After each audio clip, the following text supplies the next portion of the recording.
ಯಲ್ಲಾಪುರ ಪಟ್ಟಣದ ಕಲ್ಮಠದ ಶಿವಸಾನ್ನಿಧ್ಯ ಸಭಾಂಗಣದಲ್ಲಿ ನಡೆದ ಧರ್ಮಸಭೆ. ಕೇದಾರನಾಥ ಜಗದ್ಗುರು ಶ್ರೀ ಡಾಕ್ಟರ್ ಭೀಮಾಶಂಕರ್ ಶಿವಾಚಾರ್ಯ ಅವರಿಂದ ಆಶೀರ್ವಚನ.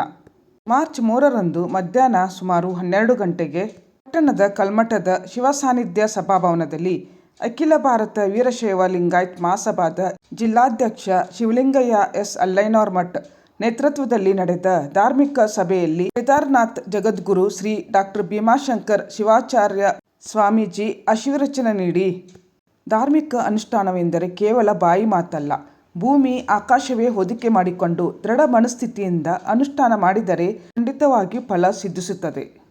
ದೃಢ ಸಂಕಲ್ಪವಾಗಿರುವ ಮನಕ್ಕೂ ತಿಳಿಮುಖವಾಗಿರುವ ನೀರಿಗೂ ದಾರಿ ತಪ್ಪಿಸಲು ಜಗತ್ತಿನಲ್ಲಿ ಯಾರಿಗೂ ಸಾಧ್ಯವಿಲ್ಲ ಎಂದರಲ್ಲದೆ, ಶಿವಲಿಂಗಯ್ಯ ಅಲ್ಲಯ್ಯನವರಮಠ ಅವರ ದೃಢ ಸಂಕಲ್ಪದಿಂದ ಕೇದಾರನಾಥನನ್ನೇ ಇಲ್ಲಿಗೆ ಕರೆಯಿಸಿದ್ದಾರೆ. ಅವರು ಮಾಡಿದ ಸೇವೆಗೆ ಹಾಗೂ ಇಲ್ಲಿ ಬಂದ ಭಕ್ತರಿಗೆ ಎಲ್ಲರಿಗೂ ಆಯುರೋಗ್ಯ ಸಕಲ ಸಂಪತ್ತು ದೇವರು ಕರುಣಿಸಲಿ ಎಂದು ಆಶೀರ್ವಚನ ನೀಡಿದರು. ಕೇದಾರನಾಥ ಪೀಠದ ಉತ್ತರಾಧಿಕಾರಿಯಾಗಿರುವ ಕಣ್ವಕುಪ್ಪಿ ಶಾಂತಲಿಂಗ ಶಿವಾಚಾರ್ಯ ಸ್ವಾಮೀಜಿ ಮಾತನಾಡಿ, ದೇವರನ್ನು ಗುರುಗಳನ್ನು ಸಮನಾಗಿ ನೋಡುವ ಪೀಠ ಕೇದಾರನಾಥವಾಗಿದೆ. ಪೂರ್ವ ಸುಕೃತ ಫಲವಾಗಿ ಜಗದ್ಗುರುಗಳ ದರ್ಶನ ತಮಗೆಲ್ಲರಿಗೂ ದೊರೆತಿದೆ. ಶ್ರೀ ಕೇದಾರನಾಥ ಜಗದ್ಗುರುಗಳು ಪ್ರಪ್ರಥಮವಾಗಿ ಯಲ್ಲಾಪುರಕ್ಕೆ ಆಗಮಿಸಿರುವುದು ನಿಮ್ಮೆಲ್ಲರ ಸೌಭಾಗ್ಯವಾಗಿದೆ ಎಂದರಲ್ಲದೆ, ಕೇದಾರನಾಥನಿಗೆ 6 ತಿಂಗಳು ಮಾತ್ರ ಮಾನವರಿಂದ ಪೂಜೆ ಸಲ್ಲುತ್ತದೆ ಹಾಗೂ 6 ತಿಂಗಳು ಬಾಗಿಲು ಮುಚ್ಚಿಕೊಂಡಿರುತ್ತದೆ. ಆದರೆ ಆ 6 ತಿಂಗಳಲ್ಲಿ ಮಾನವರು ಅಂದರೆ ವೀರಶೈವರಿಂದಲೇ ಪೂಜೆ ನಡೆಸಿಕೊಂಡು ಬರುತ್ತಾರೆ.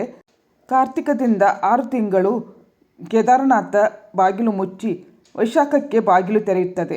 6 ತಿಂಗಳು ಬಾಗಿಲು ಮುಚ್ಚಿದ್ದರೂ ಕೂಡ ಪೂಜೆ, ದೇವರಿಗೆ ಹಚ್ಚಿದ ವಿಭೂತಿ, ದೀಪ, ಅಲಂಕಾರ ಇದ್ದ ಹಾಗೆ ಇರುವುದು ವಿಶೇಷ ಪವಾಡವೇ ಆಗಿರುತ್ತದೆ.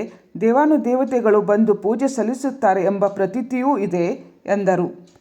ಗುರುಪ್ರಸಾದ್ ಸಂಗಡಿಗರ ವೇದಘೋಷದೊಂದಿಗೆ ಕಾರ್ಯಕ್ರಮಕ್ಕೆ ಚಾಲನೆ ನೀಡಲಾಯಿತು.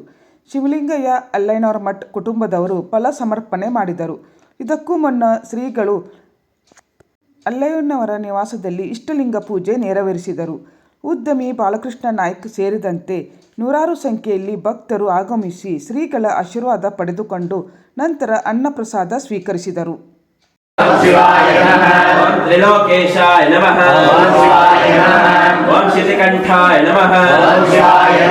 ಓಂ ಶಿವಪ್ರಿಯಾಯ ನಮಃ. ಉಗ್ರಾಯ ನಮಃ. ಕಪಾಲಿನೇ ನಮಃ. ಕಾಮಾರಯೇ ನಮಃ. ಅಂಧಕಾಸುರ ಸೂದನಾಯ ನಮಃ. ಗಂಗಾಧರಾಯ ನಮಃ. ಭಯ ಮಾತಲ್ಲ, ಯಾರಿಗೆ ಕೊಡೋ ಮಾತಲ್ಲ. ಅನುಷ್ಠಾನ ಭಾವ ಲಕೋಪದಾಯಿನಿ, ಕೈಗಳೇ ತಲೆದಿಂಬು ಮಾಡಬೇಕಾಗ್ತಾ ಇದೆ, ಆಕಾಶವೇ ಹೊದಿಕೆ ಮಾಡಬೇಕಾಗ್ತಾ ಇದೆ. ಅದೇ ಪ್ರಕಾರವಾಗಿ ಹವೇ ಆಹಾರ ಮಾಡಬೇಕಾಗ್ತಾ ಇದೆ. ಕ್ವಾಯಿಪ್ಸಿತಾರ್ಥಂ ಸ್ಥಿರ ನಿತ್ಯ ಮನ ಅಂದ್ರ ದೃಢ ಸಂಕಲ್ಪವಾಗಿದ್ದ ಮನಕ್ಕೂ ಇಳಿಮುಖ ಆಗಿರ್ತಕ್ಕಂಥ ನೀರಿಗೂ ಜಗತ್ತಿನಲ್ಲಿ ಯಾರು ಕಟ್ಸಕ್ ಸಾಧ್ಯ ಇಲ್ಲ ಅಂತ ಪರಮೇಶ್ವರ. ಬಾಗಿಲು ಮುಚ್ಚಿದ ನಂತರ ಆ ಕಿರೀಟವನ್ನು ಧರಿಸುವಂತ ಅಧಿಕಾರ ಯಾರಿಗಿದೆ ಅಂತ ಕೇಳಿದ್ರೆ ಕೇದಾರ ಪೀಠದ ಜಗದ್ಗುರು ಮಹಾಸನ್ನಿಧಿಯವರಿಗೆ ಸಲ್ಲತ್ತೆ ಅಂತಕ್ಕಂಥದ್ದು. ಹರ ಮತ್ತು ಗುರು ಒಂದು ಕಿರೀಟವನ್ನ ಧರಿಸಿ ಧರ್ಮವನ್ನ, ತತ್ವವನ್ನ, ಪರಂಪರೆಯನ್ನ, ಸಿದ್ಧಾಂತವನ್ನ, ನೀತಿಯನ್ನ, ನಿಯಮವನ್ನ, ಆಚಾರ ವಿಚಾರ ಪರಂಪರೆಯನ್ನ ಬೋಧಿಸುವಂತ ಅಧಿಕಾರ ವಿಶ್ವದಲ್ಲಿ ಎಲ್ಲಿ ಆದ್ರೂ ಸಿಗುತ್ತೆ ಅಂತ ಕೇಳಿದ್ರೆ ಅದು ಕೇವಲ ಕೇದಾರ ಪೀಠ ಪರಂಪರೆಯಲ್ಲಿ ಅಂತಕ್ಕಂಥದನ್ನ ನಾವು ಯಾವತ್ತೂ ಕೂಡ ಮರಿಬಾರದು. ಅದಕ್ಕೆ ಹೇಳ್ತಾರೆ, ಕೇದಾರ ಸನ್ನಿಧಿಯವರಿಗೆ ಬುಲಂದ ಕೇದಾರನಾಥ್ ಅಂತ ಕರೀತಾ ಇದ್ದಾರೆ.